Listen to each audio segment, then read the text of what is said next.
Hi friends, welcome to Momi B. അപ്പോൾ ഇന്ന് നിങ്ങളായിട്ട് ഷെയർ ചെയ്യാൻ പോകുന്നത് ചോക്ലേറ്റ് ക്രീം കേക്ക് റെസിപ്പിയാണ്. ഓവൻ ഇല്ലാത്തവർക്കും ഇത് ട്രൈ ചെയ്യാൻ പറ്റും. അപ്പോൾ ഫസ്റ്റ് ഇൻഗ്രീഡിയൻസ് നോക്കാം.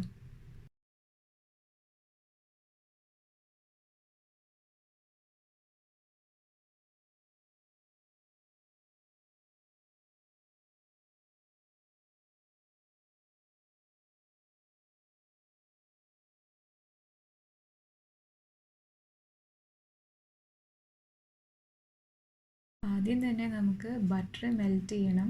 അതിന് വേണ്ടിയിട്ട് ഒരു പാൻ വെച്ച് 6 ടേബിൾ സ്പൂൺ ബട്ടറാണിത്. എന്നിട്ട് ഇത് ലോ ഫ്ലെയിമിൽ വെച്ചിട്ട് മെൽറ്റ് ചെയ്തെടുക്കണം. കളറ് ചേഞ്ചായി തുടങ്ങും. ഒരു ലൈറ്റ് ബ്രൗൺ കളറാവുന്ന സമയത്ത് അത് മാറ്റി വെക്കാം. ഇനി സെയിം പാനിലോട്ട് പാൽ ഒഴിച്ചു കൊടുക്കണം. ഈ പാലൊന്ന് ചൂടാക്കി എടുക്കണം. നമുക്ക് ഇളം ചൂടുള്ള പാലാണ് വേണ്ടത്. അപ്പോൾ ഈ പാലൊന്ന് ചൂടാക്കി എടുക്കാം. ഇപ്പോൾ നാട്ടിൽ നിങ്ങൾ കാച്ചിയ പാലാണ് യൂസ് ചെയ്യുന്നതെന്നുണ്ടെങ്കിൽ അത് തിളപ്പിച്ച് നല്ല ചൂടിൽ യൂസ് ചെയ്യരുത്. അതൊന്ന് ചൂടാറി ഒരു വാം മിൽക്കാണ് നമുക്ക് വേണ്ടത്. അപ്പോൾ ഒന്ന് ചൂടാറിയ ശേഷം യൂസ് ചെയ്യാം. പാലും ബട്ടറും ചൂടാറുന്ന സമയം കൊണ്ട് എഗ്ഗ് ബീറ്റ് ചെയ്തെടുക്കാം. ഇത് 6 എഗ്ഗാണ് ഞാൻ എടുത്തിട്ടുള്ളത്. പിന്നെ മുട്ട എടുക്കുമ്പോൾ ശ്രദ്ധിക്കേണ്ട കാര്യം റൂം ടെമ്പറേച്ചറിലുള്ള എഗ്ഗ് എടുക്കാൻ നോക്കുക.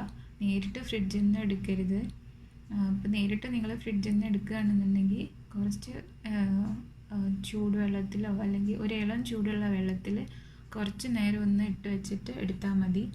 അപ്പോൾ ആ തണുപ്പ് പോയി കിട്ടും. നെക്സ്റ്റ് ഇനി ഒരു ബൗളിൽ 1.5 കപ്പ് മൈദയാണ് ഞാൻ എടുത്തിട്ടുള്ളത്. അതിലോട്ട് 2/3 കപ്പ് കൊക്കോ പൗഡർ ചേർത്ത് കൊടുക്കണം. എന്നിട്ടിത് സീവ് ചെയ്ത് കൊടുക്കണം. ഈ 2/3 കപ്പ് കൊക്കോ പൗഡർ നിങ്ങൾക്ക് ഡൗട്ട് ഉണ്ടാവും.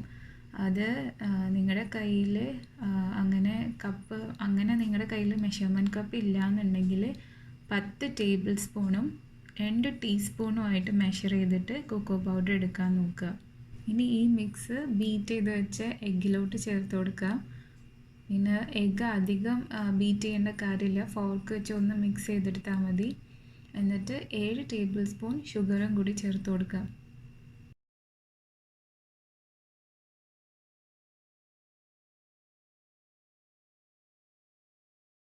ചോക്ലേറ്റ് കേക്ക് ഇഷ്ടമില്ലാത്തവരാണെങ്കിൽ കൊക്കോ പൗഡർ ചേർക്കാതെ 1.5 കപ്പ് മൈദക്ക് പകരം 2 കപ്പ് മൈദയും പിന്നെ ഒരു ടീസ്പൂൺ വാനില എസൻസും കൂടി ചേർത്ത് കൊടുത്താൽ വാനില ക്രീം കേക്ക് ഉണ്ടാക്കിയെടുക്കാൻ പറ്റും.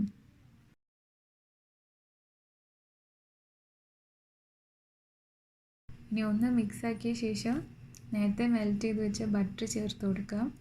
പിന്നെ നേരത്തെ ചൂടാക്കി വെച്ച പാലും കൂടി ചേർത്ത് കൊടുക്കാം. എന്നിട്ട് ഇത് നന്നായിട്ട് മിക്സ് ചെയ്യണം. ഒരു ഇലക്ട്രിക് ബീറ്റർ വെച്ചിട്ട് മിക്സ് ചെയ്യുക. ഇലക്ട്രിക് ബീറ്റർ ഇല്ലാത്തവരാണെങ്കിൽ ഒരു ജ്യൂസ് ജാർ എടുത്തിട്ട് നന്നായി മിക്സ് ചെയ്താൽ മതി. ജ്യൂസ് ജാറിൽ ഒഴിച്ചിട്ട് മിക്സ് ചെയ്തെടുത്താൽ മതിയാവും. പിന്നെ തീരെ കട്ടയില്ലാതെ നോക്കുക.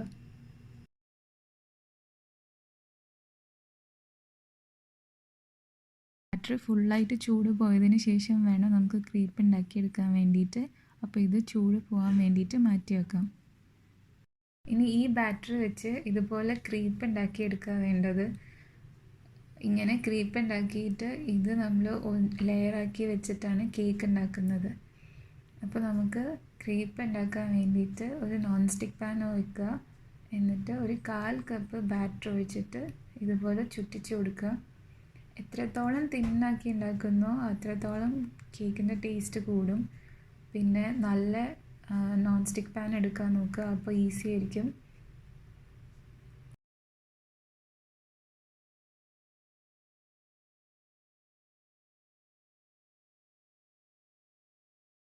കവർ ചെയ്തിട്ട് കുക്ക് ചെയ്യാൻ നോക്കുക. പിന്നെ ഒരു ഭാഗം കളർ മാറി തുടങ്ങുമ്പോൾ തിരിച്ചിട്ടിട്ട് മറ്റു ഭാഗം കുക്ക് ചെയ്യാം. പിന്നെ നിങ്ങൾ കുക്കിങ്ങിൽ നല്ല എക്സ്പേർട്ടാണെങ്കിൽ ഒരേ സമയത്ത് തന്നെ 2 പാൻ വെച്ചിട്ട് ഇതുപോലെ ക്രീപ്പ് ഉണ്ടാക്കിയെടുക്കാൻ പറ്റും. പിന്നെ ഈ ഒരു സ്റ്റെപ്പ് മാത്രമേ ഉള്ളൂ ഇതിൽ കുറച്ച് സമയം എടുക്കുന്നത്. അപ്പോൾ അങ്ങനെ നിങ്ങൾ ഒരേ സമയത്ത് 2 അങ്ങനെ പ്രിപ്പയർ ചെയ്യുകയാണെങ്കിൽ പാൻ ഒരേ ഷേപ്പിലുള്ള അല്ലെങ്കിൽ ഒരേ വട്ടത്തിലുള്ള ക്രീപ്പ് പ്രിപ്പയർ ചെയ്യാൻ വേണ്ടിയിട്ട് ശ്രദ്ധിക്കുക.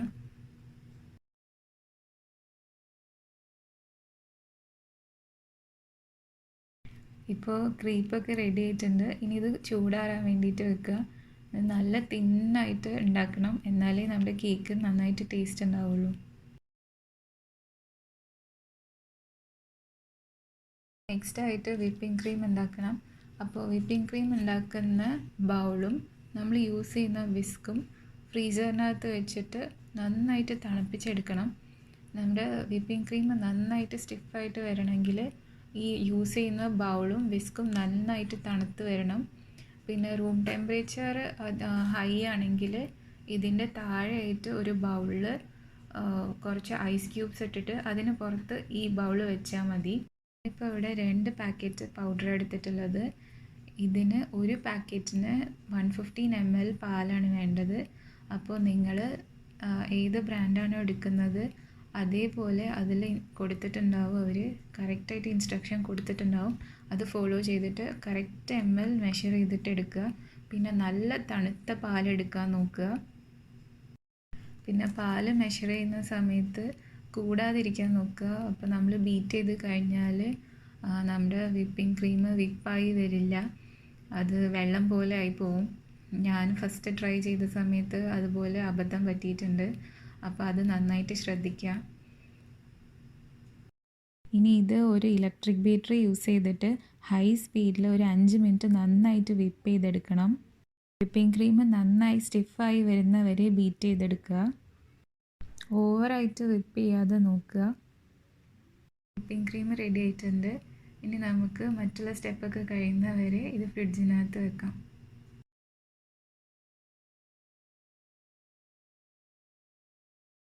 ഇനി നമുക്ക് ചോക്ലേറ്റ് ഗനാഷ് പ്രിപ്പയർ ചെയ്യണം. ഈ ചോക്ലേറ്റ് ഗനാഷ് പ്രിപ്പയർ ചെയ്യാൻ വേണ്ടത് 1 കപ്പ് ഹെവി ക്രീമും 1 കപ്പ് ഹെവി ക്രീമിന് 1 കപ്പ് ചോക്ലേറ്റാണ് വേണ്ടത്. അപ്പോൾ 1 കപ്പ് ഹെവി ക്രീം നമ്മളൊരു പാനിൽ വെച്ച് ലോ ഫ്ലെയിമിൽ വെക്കണം. ലോ ഫ്ലെയിമിൽ ബബിൾസ് വരുന്ന തുടങ്ങുമ്പോൾ നമുക്ക് ചോക്ലേറ്റ് ഇട്ട് കൊടുക്കാം. പിന്നെ ചോക്ലേറ്റും ഹെവി ക്രീമും ഒരേ മെഷർമെൻ്റ് ആയിരിക്കണം എടുക്കേണ്ടത്. ഇത് നമുക്ക് കേക്കിൻ്റെ മേലെ ഒഴിച്ചു കൊടുക്കാനുള്ളതാണ്. അപ്പോൾ അതിൻ്റെ റേഷ്യോ എങ്ങനെയാണെന്ന് വെച്ചാൽ 1:1 റേഷ്യോ ആണ്. 1 കപ്പ് ഹെവി ക്രീമിന് 1 കപ്പ് ചോക്ലേറ്റ്. ഇനി നമുക്ക് 1 ടേബിൾ സ്പൂൺ ബട്ടറും കൂടി ചേർത്ത് കൊടുക്കാം. ബട്ടർ ചേർത്ത് കൊടുക്കുന്നത് ഗനാഷിന് ഒരു ഗ്ലേസിങ് കിട്ടാൻ വേണ്ടിയിട്ടാണ്. ഇനി 4 ടേബിൾ സ്പൂൺ ഷുഗറും കൂടി ചേർത്ത് കൊടുക്കണം. ഇതാ ഹെവി ക്രീം ചേർത്ത സമയത്ത് തന്നെ ചേർത്ത് കൊടുത്താൽ മതിയായിരുന്നു. ഞാൻ ആ സമയത്ത് ചേർത്ത് കൊടുക്കാൻ മറന്നുപോയി. വേണമെന്നുണ്ടെങ്കിൽ നിങ്ങൾക്ക് ഇതിൽ ഓരോ ക്രീപ്പ് എടുത്തിട്ട് ഇതിൻ്റെ കറക്റ്റ് സർക്കിളിൽ കട്ട് ചെയ്തൊക്കെ എടുക്കാം കേട്ടോ. അപ്പോൾ അതിൻ്റെ ആവശ്യമൊന്നുമില്ല. ഇത് നമ്മൾ വിപ്പിംഗ് ക്രീം വെച്ചിട്ട് എല്ലാ ഭാഗത്തും ആക്കുമ്പോഴേ കറക്റ്റ് സർക്കിളിൽ തന്നെ കിട്ടും.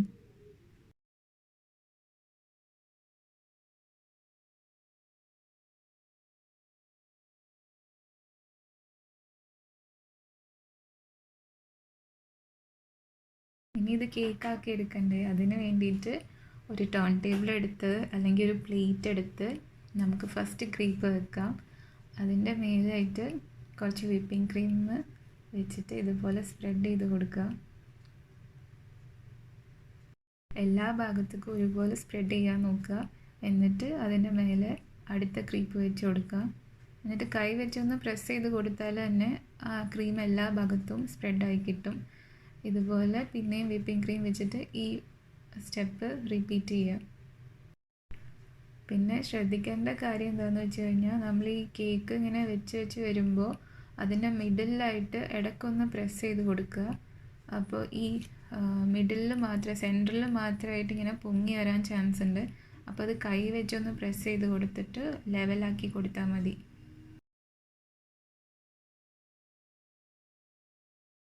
നമുക്ക് ഈ ബാക്കി വന്ന വിപ്പിംഗ് ക്രീം എല്ലാം കേക്കിൻ്റെ മേലെ സ്പ്രെഡ് ചെയ്ത് കൊടുക്കാം. എത്രത്തോളം കവർ ചെയ്യാൻ പറ്റുന്നോ അത്രത്തോളം കവർ ചെയ്ത് കൊടുത്താൽ മതി. ഞാനിപ്പോൾ അത്ര ബേക്കിംഗ് എക്സ്പേർട്ടൊന്നുമല്ല. എനിക്ക് പറ്റുന്ന രീതിയിൽ ഞാനിപ്പോൾ ഇത് കംപ്ലീറ്റ് ആയിട്ട് കവർ ചെയ്തെടുത്തിട്ടുണ്ട്. ഇനി ഇതിൻ്റെ മേലായിട്ട് നമുക്ക് ഗനാഷ് ഒഴിച്ചു കൊടുക്കണം. ഗനാഷ് ഒഴിക്കുമ്പോൾ നല്ല ചൂടാറിയിട്ട് വേണം ഒഴിച്ചു കൊടുക്കാൻ. പിന്നെ ഗനാഷ് തണുത്ത് പോയി കഴിഞ്ഞാലും അത് കട്ടയാവാൻ ചാൻസ് ഉണ്ട്. അപ്പോൾ ഒന്ന് ഡബിൾ ബോയിൽ ചെയ്തിട്ട് എടുത്താൽ മതി. ഞാനിപ്പോൾ മേലെ മാത്രമേ ഗനാഷ് ഒഴിച്ചു കൊടുക്കുന്നുള്ളൂ. നിങ്ങൾക്ക് വേണമെങ്കിൽ കേക്ക് കംപ്ലീറ്റ്ലി കവർ ആവുന്ന രീതിയിൽ ഗനാഷ് ഒഴിച്ചു കൊടുക്കാം. വേണമെങ്കിൽ നിങ്ങൾക്ക് ഇതിൻ്റെ മേലെ പൗഡർഡ് ഷുഗർ ഒന്ന് ഡസ്റ്റ് ചെയ്ത് കൊടുക്കാം. പിന്നെ നിങ്ങളുടെ ടേസ്റ്റ് പോലെ ഐഡിയ പോലെ മേലെ ഡെക്കറേറ്റ് ചെയ്ത് കൊടുക്കാം. എന്നിട്ടിത് കട്ട് ചെയ്തിട്ട് സെർവ് ചെയ്യാം.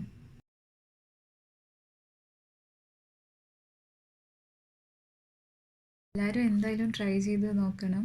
പിന്നെ വീഡിയോ ഇഷ്ടമായിട്ടുണ്ടെങ്കിൽ ലൈക്ക് ചെയ്യുക, ഷെയർ ചെയ്യുക, പിന്നെ സബ്സ്ക്രൈബ് ചെയ്യാൻ മറക്കരുത്. Thank you.